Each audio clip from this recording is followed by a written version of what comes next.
Welcome back to the Big Sunday Show. Americans are bracing for summer sticker shock as inflation continues to skyrocket. Gas prices hitting another record high, jumping a whopping 16 cents per gallon this past week alone to $4.47 for a gallon of regular gas. And this will only drive up prices more as the temperatures get warmer. Airline tickets, rental cars, and more surging in this economy. And Biden would rather talk about ultra MAGA rather than solutions to bring down inflation? It wouldn't be happening if Joe Biden had not waged war on American energy. The only strategy they have is deflection. They certainly aren't taking responsibility for what they've done, but the American public see right through this. Again, when you can't get baby formula right here in Tennessee, when you've got policies that are creating crime across America and a border that's completely unprotected, people see through this administration. Alicia, I want you to take a look at the most recent inflation numbers that have come out, and the cost of gas is number one, up 22%, or actually what you had there. No, that's the right side there. Yeah, gas up 43%, airline tickets up 33%, used cars 27%.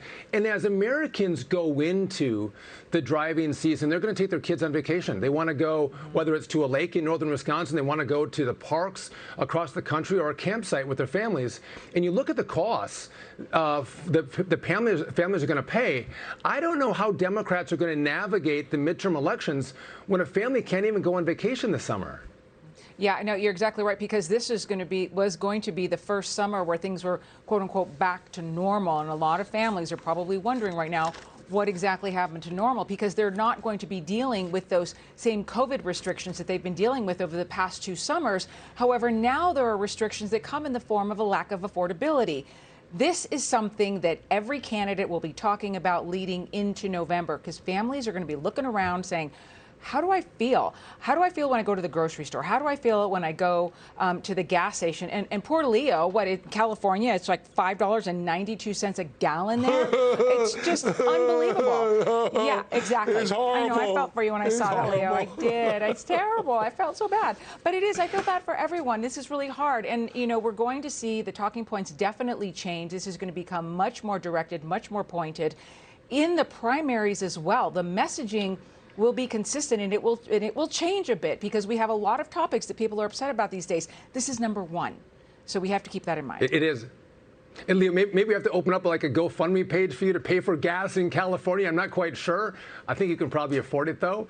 But listen, I want to pull up this out, too. The number one issues facing Americans, 22% say the cost of living is their number one issue, 22%. 18% say it's jobs and the economy, 22% voting rights and election integrity, 10% is abortion, 9% immigration, climate change, Ukraine war.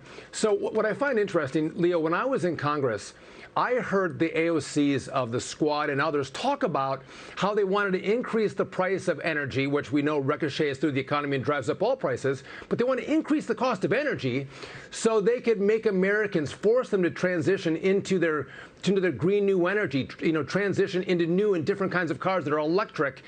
Do you think that the voters, too, again, this is a voting question, even in California, are they fed up, and are they going to maybe change the way they vote to look for different leadership that can bring prices down and make life affordable for them? I wish I can lie to you and say yes, but I'm in the bluest of blue state. This state has sold its soul to the Democratic progressive left. And you know what, Sean? They don't care about average Americans. The working class has basically been sold out to the Green New Deal, to the progressive left. We are facing the highest gas prices ever, historic.